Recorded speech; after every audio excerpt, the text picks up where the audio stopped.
To another vlog with Myra की life. और कैसे हैं आप लोग। और ट्यूसडे मॉर्निंग, बहुत अच्छा दिन है बाहर, बहुत अच्छा फ्रेश मौसम है। फातिमा स्कूल जाने के लिए रेडी हो रही है और मेहदी भी रेडी हो रहा है। मेहदी के स्कूल बंद हो चुके हैं, उसके एग्ज़ाम्स हैं नेक्स्ट वीक में, तो उसके स्कूल बंद हो गए हैं एग्ज़ाम्स के लिए, से वो जाएगा। और 16 के हुए जैसे ही वेरी सेकेंड डे उन्होंने अपने सारे पेपर वर्क जमा कराकर DMV में टेस्ट दिया और लर्नर परमिट के लिए, और वो उसी वक्त पास हो गए।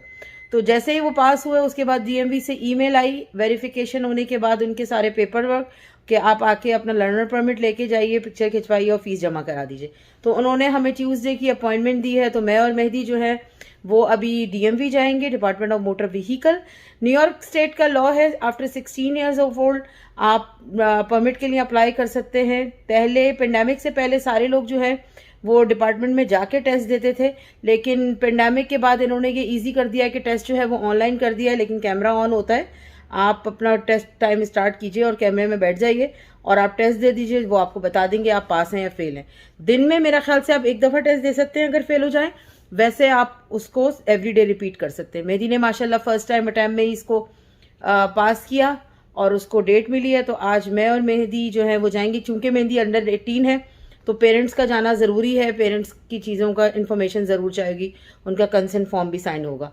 तो अभी हम निकलते हैं और फातिमा भी रेडी हो गई। फातिमा स्कूल जा रही हैं और भाई साहब जो हैं वो घर पर हैं, उनकी स्कूल के ऑफ हो चुका है तो भाई साहब उनको ड्रॉप करने जा रहे हैं। भाई साहब आप कैमरे में हैं। वेदर बहुत अच्छा है, अभी गर्मी नहीं है और ये गार्बेज के कैंस जो हैं वो भी सबके रखे हुए हैं, गार्बेज वाले अभी नहीं आए हैं। बाय फातिमा। मेहदी जो है वो फातिमा को ड्रॉप करके आ गया है बस स्टॉप तक, और अब हम निकल रहे हैं दोनों। और ये बैठे हुए मेहदी साहब। मेहदी आपने अपना पूरा सामान रख लिया? So are you excited? How much? A lot. So अब क्या करेंगे आप? जाऊंगा वहाँ पर, परमिट लूंगा। And then nothing. गाड़ी चलाना कब से स्टार्ट करेंगे? Around Saturday Sunday. तो सैटरडे के बाद मेहदी जो है वो शायद ट्राई करेंगे, गाड़ी स्टार्ट करेंगे और पार्क में जाके चलाएंगे। लेकिन अभी तक तो यही प्रोग्राम है मेहदी का, लेकिन मुझे इंस्टीट्यूट पे बात करनी पड़ेगी और मेहदी को क्लासेस दिलवानी पड़ेंगी ताकि वो रोड टेस्ट दिलवा सकें। ये परमिट जो रिटर्न हमने पास किया उसके बाद मेहदी जो है वो रोड टेस्ट की प्रिपरेशन करेगा और एक और टेस्ट होगा जो कि रोड टेस्ट कहलाता है। रोड टेस्ट जब ये पास कर लेगा तो उसके बाद इसको फाइनल परमिट मिलेगा और ये अलाउ होगा खुद से गाड़ी चलाने के लिए। अभी चूँकि ये 16 का है तो इसके पास 6 मोर मंथ हैं जब ये फर्दर किसी ड्राइवर के साथ बैठ के गाड़ी चला सकता है। आई मीन टू से कि ये अकेले गाड़ी लेके नहीं जा सकता, मेरे या बाबा के साथ जाएगा जो कि लाइसेंस ड्राइवर होंगे, तो उनके साथ ये बैठ के चला सकता है। आफ्टर 6 मंथ ये अलाउ होगा, ये अकेला भी निकाल सकता है गाड़ी। तो अभी इसके पास 6 महीने की रिस्ट्रिक्शंस और हैं। तो 6 महीने में इस तरह होगा कि मैं और बाबा कभी भी इसको ले जाएंगे या ये हमारे साथ ही जाके चलाएगा। और यूजुअली हम करेंगे यही कि इसको लेके जाके हम लोग चलवाएंगे ताकि ये पक्का हो जाए। कॉलेज जाने से अभी तो 1.5 साल 2 साल हैं इसकी कॉलेज जाने में, लेकिन ये जब तक अपने आप को बिल्कुल तैयार कर ले गाड़ी के लिए। और बस अब हम निकलने वाले हैं, मोटर व्हीकल चलते हैं, फिर मैं आपको दिखाती हूँ। डिपार्टमेंट ऑफ मोटर व्हीकल आ चुके हैं और अब हम अंदर चलते हैं डिपार्टमेंट ऑफ मोटर व्हीकल में। मेहदी अपने अपॉइंटमेंट का टाइम देख रहे हैं और हम लोग यहाँ से अंदर चलते हैं। तो हम लोगों ने ID बनवा ली है अंदर, चूँकि हमें अलाउ नहीं था। मेहदी साहब का परमिट जो है वो आ गया है, दिखाइए मेहदी साहब अपना परमिट।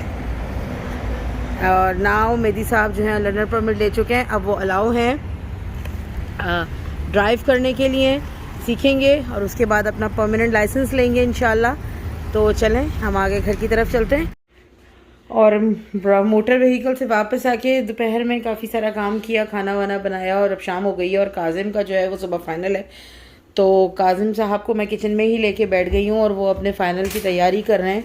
ये एक बड़ी जिम्मेदारी होती है एक माँ की, अगर आप देखें तो माँ की बड़ी एक जिम्मेदारी होती है कि वो बच्चों को पढ़ाए भी। और यहाँ पे तकरीबन माँओं के साथ यही होता है कि वो बच्चों को भी देख रही होती हैं और जॉब्स भी कर रही होती हैं, घर के काम भी कर रही होती हैं। तो as a being a mother मैं यही कहूँगी कि ये तो बड़ी अप्रिशिएशन होती है माँओं की। पाकिस्तान में भी काफ़ी सारी माएँ ऐसी हैं जो काम कर रही होती हैं, लेकिन माँ एक बहुत अहम चीज़ है। मैं आपको एक बात बताऊं, हमने अपने बचपन में कभी भी अम्मी को ऐसे नहीं देखा कि अम्मी फारिग बैठी हों, और अम्मी हर काम करती थी और अम्मी हर चीज़ पकाती थी, खिलाती थी और हमें पढ़ाती भी थी। इवन बहुत दफ़ा ऐसा हुआ कि हमें पता था कि शायद हमारी अम्मी को ये नहीं आता, लेकिन वो फिर भी हमें लेकर बैठा करती थी। और हमारा एक टाइम हुआ करता था, एक स्टडी रूम हुआ करता था। रात 9 बजे के बाद ना हमारे घर कोई आता था, ना हम कहीं जाते थे। इम्तिहानों के दिनों में भी ऐसा ही माहौल होता था। और मेरी भी एक आदत है कि हर काम निपटा लेती हूँ बच्चों के इम्तिहानों के टाइम पर, और मैं जो हूँ वो बच्चों को पूरा प्रॉपर टाइम देती हूँ, फ़ोन नहीं उठाती और बात नहीं हो पाती किसी से भी, बिल्कुल बंद करके अपने बच्चों को पढ़ाती हूँ। और यही है कि ये पढ़ लिख जाएंगे तो हमें भी खुशी होगी और अपने लिए भी करेंगे। बस यही चीज़ें होती हैं, एक माँ की जिम्मेदारी, बच्चों को खिलाना पिलाना पढ़ाना। मौसम बड़ा अच्छा हो रहा है बाहर का, बहुत ही अच्छा मौसम है, हवा चल रही है बहुत ठंडी। और चलें बाहर का चक्कर लगाते हैं जब तक आजिम साहब इसको कर रहे हैं। बाहर आ गई हूँ, काफ़ी अच्छी और ठंडी हवा चल रही है और बड़ा अच्छा इस वक्त मौसम हो गया है। सुबह बारिश हुई थी और उसके बाद गर्मी की शिद्दत में तो कमी आई है। जहाँ स्कूलों की छुट्टियाँ होने वाली हैं न्यूयॉर्क में और बच्चों को समर वेकेशन का होमवर्क नहीं मिलता है यहाँ पर, बड़ी एक अच्छी बात है। लेकिन समर रीडिंग प्रोग्राम्स होते हैं। समर रीडिंग प्रोग्राम्स का मतलब ये है कि यहाँ पे रीडिंग्स की कुछ बुक्स दे दी जाती हैं, नाम दे दिए जाते हैं और बच्चे जाते हैं, वो लाइब्रेरी से बुक लेते हैं और उसके असाइनमेंट्स दिए जाते हैं, जो कि एंड ऑफ द इस समर जो है वो स्कूलों में भी जमा होते हैं। कुछ के होते हैं, कुछ के नहीं होते। और मेरे बच्चों का आ गया है, मैं और मेहदी जो है थोड़े एक्टिव हैं, तो वो जाके अपनी बुक्स और बहन की बुक्स जो हैं और भाई की बुक्स लेकर आ गए। पहले से ही उनको ये था कि अगर बुक्स नहीं आई तो फिर इस तरह लाइब्रेरी में होता है कि जल्दी ख़त्म हो जाती हैं बुक्स, सभी बच्चे पढ़ रहे होते हैं तो बुक मिलना थोड़ी मुश्किल होती है, वेटिंग होती है, तो हम पहले ही ले लेते हैं। जैसे ही टीचर ने दिया है पेपर हमने पहले ही ले लिया ताकि हम अपना काम भी जल्दी जल्दी ख़त्म करें। मुझे अपनी बचपन की बात याद है कि हमारे स्कूलों में जो होमवर्क मिला करता था तो वो पतली कॉपियों पे करना पड़ता था, जो स्कूल की और नहीं होती थी, एक्स्ट्रा समर की कॉपियाँ ख़रीदनी पड़ती थी। तो मैं और मेरी बहनें जो है ना वो समर शुरू होते ही सारा होमवर्क एक हफ़्ते के अंदर ही डन कर लेते थे और पूरा समर फिर खेलते फिरते थे। और सबसे अहम चीज़ थी नौनिहाल, जो एक रिसाला आया करता था नौनिहाल, वो पढ़ने के लिए ख़ास करके मोना जो है हमारी 2 नंबर की बहन है, वो तो अखबार वाले से पहले ही नौनिहाल सुबह ले रही थी, क्योंकि जिसके हाथ में वो पहले लगता था वो पहले उसको ख़त्म किया करता था। ये नहीं होता था कि जी दूसरा पढ़ ले उसे। तो मोना के पास अक्सर नौनिहाल पहले आया करता था और एक आता था बच्चों की दुनिया। तो हमारे घर में 2 तरह के ये आते थे। कंप्यूटर वगैरह तो खैर बहुत बात की बात है, जब कॉलेजों में आ गए तो उस ज़माने में तो सिर्फ नौनिहाल ही हुआ करता था या 440 पे PTV का कार्टून। बाकी तो कोई ज़माना इतना पुराना भी नहीं है, लेकिन होता यही था और सबके घरों में यही होती थी एक्टिविटी, या लूडो खेल लो, कैरम खेल लो। और ये देखें ये सब गंदगी होना शुरू हो गई, गंदगी तो नहीं कहूँगी, फल है ये, और मेरे शहतूत गिरना शुरू हो गए यहाँ पर। बड़ा अच्छा मौसम हो रहा है। और हमारे स्कूल में एक और अच्छी आदत है, हम सब बहनों की लिखाई बड़ी अच्छी है, क्योंकि स्कूल में एवरी डे एक इंग्लिश और एक उर्दू का पेज जो है ना वो हमें करना पड़ता था, लिखना पड़ता था। उसमें आप कुछ भी लिखें, लेकिन एक उर्दू सफ़ा लिखना पड़ता था और एक अंग्रेज़ी का, तो उससे राइटिंग बड़ी पक्की हो जाती थी। और प्रिंसिपल किसी दिन भी चक्का लगा लेता था और डेट वाइज उसको जो है ना वो चेक किया करता था। इसी तरह समर वेकेशन में भी यही करना पड़ता था।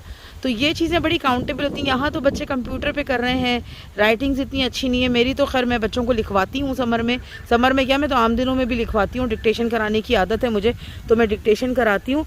और अब एक नई चीज़ 2-3 साल से मैंने सीख ली है, डिक्टेशन के साथ साथ वर्ड्स मीनिंग भी कराती हूँ उनकी, तो उससे बच्चों की वोकैबलरी भी अच्छी होती है। मेरे बच्चों की वोकैबलरी माशाल्लाह बहुत अच्छी है, क्योंकि हम वर्ड्स इसी तरह से करते हैं, डिफरेंट वर्ड्स एंड वोकैबलरी को बढ़ाते हैं अपनी, तो उससे आपकी स्पीकिंग पावर भी अच्छी होती है और लर्निंग पावर भी अच्छी होती है। तो ये सारी चीज़ें बड़ी काउंटेबल हैं बच्चों की पढ़ाई में। और मेरी एक और आदत रही है हमेशा से, मैं और माओं को भी कहूँगी कि आप लोग भी ऐसा किया कीजिए। कहीं से भी आपको कहीं से भी फेसबुक पे, अब तो मार्केट प्लेस आ गई है, वो आ गई है, या 99 सेंट स्टोर्स हैं, वहाँ से भी एक एक्टिविटीज़ बुक्स मिलती हैं। मैंने हमेशा अपने बच्चों को वो एक्टिविटीज़ बुक कराई हैं। और बल्कि मेरे फ्रेंड्स के कुछ बच्चे हैं जो शायद मेरी शक्ल देखते ही कहते हैं कि आंटी जो है वो काम कराना शुरू कर देती हैं, आप इरेज कर करके कराइए। पिछले साल की, इस साल, उससे साल की रख ली किताबें, एक्टिविटी बुक को रिलेज की अपनी बच्ची। मैंने फातिमा को इसी तरह पढ़ाया है, कासिम मेहदी को। पूरे समर में मुझे, जब बच्चे मेरे कभी वीडियो देखेंगे, कोशिश करूँगी कि अभी ना देखें, जब बड़े हो जाएं तब देखें, उन बेचारों को ये लगता था कि टीचर इतना होमवर्क देती है हमारा, ये ख़त्म करने के बाद ये ख़त्म करने के, वो होमवर्क नहीं होता था, वो मैं ख़ुद से ही बना लिया करती थी कि ये टीचर ने दिया है, जल्दी जल्दी ख़त्म कर लो। तो काफ़ी सारी चीज़ें मैंने बच्चों को ऐसे कराई हैं टीचर्स के नाम पर, लेकिन उससे आप यकीन करें कि बच्चों को इतना फ़ायदा हुआ कि मेरे बच्चे जो हैं बहुत सी चीज़ें सीखे में।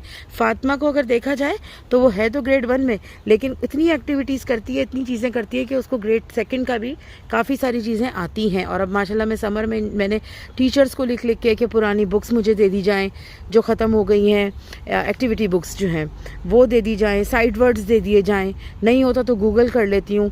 ये सब चीज़ें सब माँओं को चाहिए कि ये थोड़ा करें, क्योंकि क्या होता है समर में बच्चे खेलते रहते हैं ना, जब नए फर्स्ट डे ऑफ स्कूल जाते हैं तो कोरे के कोरे खड़े होते हैं, वो एक बड़ा हेक्टिक होता है कि दोबारा उनको उस ट्रैक पे लेकर आना। टीचर बेचारी ले तो आती है, लेकिन बच्चा फिर एक दफ़ा कमज़ोर हो जाए ना पीछे रहने से, तो वो फिर कभी भी आगे नहीं बढ़ता। हमारी अम्मी भी हमें यूँ ही कराया करती थी। और मेरे मेहदी की एक आदत है, उसके साथ बैठ जाओ मैथ करने के लिए, तो वो तो एक मिनट में जवाब देता है, तो वो दूसरे बहन भाइयों का भी प्रॉब्लम को सॉल्व कर रहा होता है, तो उसको उससे छुप के इन लोगों को पढ़ाना पड़ता है। छोटी छोटी चीज़ें हैं, बड़ी काउंटेबल हैं। और माँओं को, और एक और मज़े की बात मैं आपको सुनाऊं, स्कूलों, पाकिस्तान का स्कूलिंग सिस्टम और American schooling system totally different है।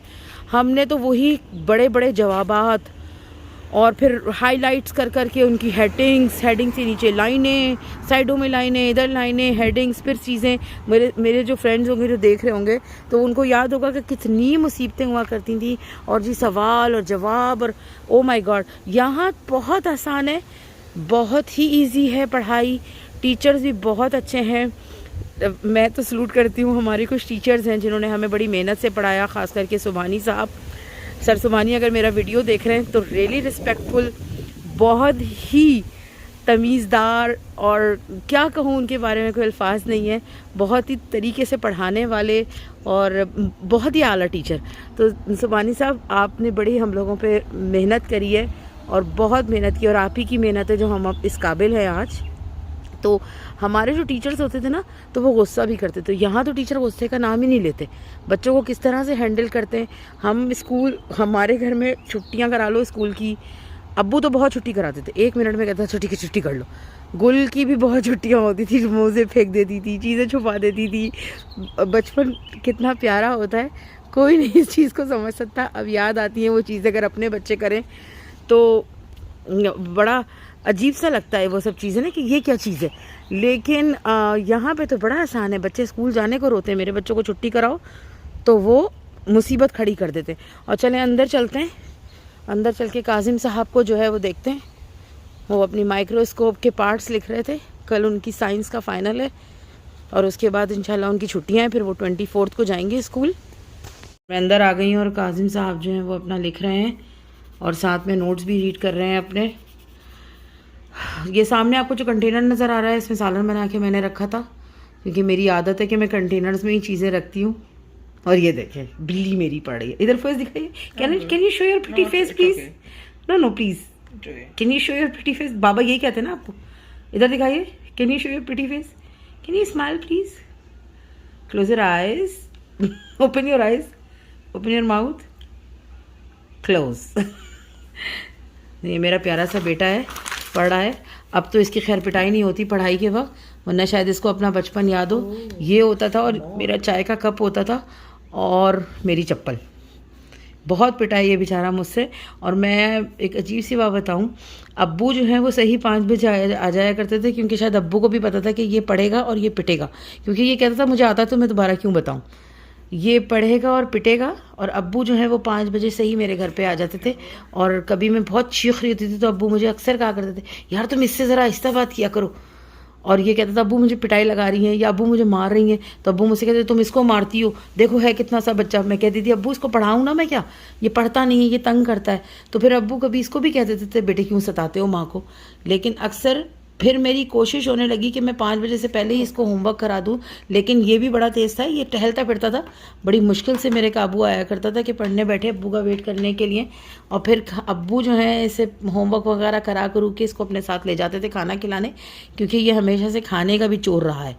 इसने कभी खाना पूरा नहीं खाया, तो ये अम्मी घर चला जाता था और फिर रात को वहाँ से खाना खा के आता था। और अबू फिर आके मुझे बताते थे कि इसने ये कि हमने इसको ये खिला दिया तुम्हें अम्मी ने, तो अब इसको मत खाना देना, ये सोएगा। लेकिन ये लाडला भी बहुत रहा है मेरे अब्बू का, मेरे अब्बू की जान का टुकड़ा है ये। हो जी मिस अब्बू, हाउ मच, अ लॉट और नॉट? ये देखो अभी काम में लगा हुआ है, ये मेरे अब्बू को बहुत प्यार करता है और ये मेरे अब्बू की ज़िंदगी का टुकड़ा है। एक वाक़या मैं आपको सुनाऊं, और बड़ी अजीब सी बात थी। हम अब्बू को 80% समझे 70% उस वक्त डिमेंशिया हो गया था, तबीयत अब्बू की काफ़ी ख़राब थी, और मैं और अम्मी अब्बू को पाकिस्तान लेके गए सब रिश्तेदारों से मिलवाने के लिए। तो वापसी पे अब्बू काफ़ी परेशान, अब जाते हुए के पहले मैं बताऊं आपको कि अब्बू को व्हीलचेयर पे जब हम लेके गए तो थोड़ी थोड़ी देर के बाद अब्बू को टहलाना पड़ता था, क्योंकि लेग्स का इशू ना हो ना, बैठने से दर्द ना हो या शुगर बहुत हाई हो रहा था। तो अब्बू को मैं जब टहलाने लगी तो मैंने काजिम से कहा, काजिम यार तुम ये व्हीलचेयर पे बैठ जाओ ताकि कोई ऐसा इसको ले ना जाए, क्योंकि सऊदी एयरपोर्ट पे बहुत रश था। तो जब हम टहल कर आए तो मेरे वालिद खड़े रहे वहाँ पर, और मैंने अब्बू से कहा अब्बू बैठ जाए, तो अब्बू नहीं बैठे। 2-3 दफ़ा जब मैंने उनको कहा कि अब्बू बैठे ना, तो अब्बू चीखने लगे मुझ पर, कहने तुम्हें दिखता नहीं है कि बच्चा बैठा है, मैं उसको उठा के बैठ जाऊँ, तुम क्या चाहती हो? और उन्होंने मुझे डांटा। मैंने कहा अरे वो तो आपकी वजह से बैठा हुआ है, क्या आप बैठेंगे तो वो उठेगा इस पे से, ताकि, लेकिन वो मोहब्बत का लेवल ही अलग था। और वापसी में एक और वाक़या मैं आपको सुनाऊं जो बड़ा अजीब सा हुआ, और अम्मी और मैं जो है वो औरतों की लाइन में लगे हुए थे जब हम चेक इन करने के लिए जहाज़ में घुसने के लिए।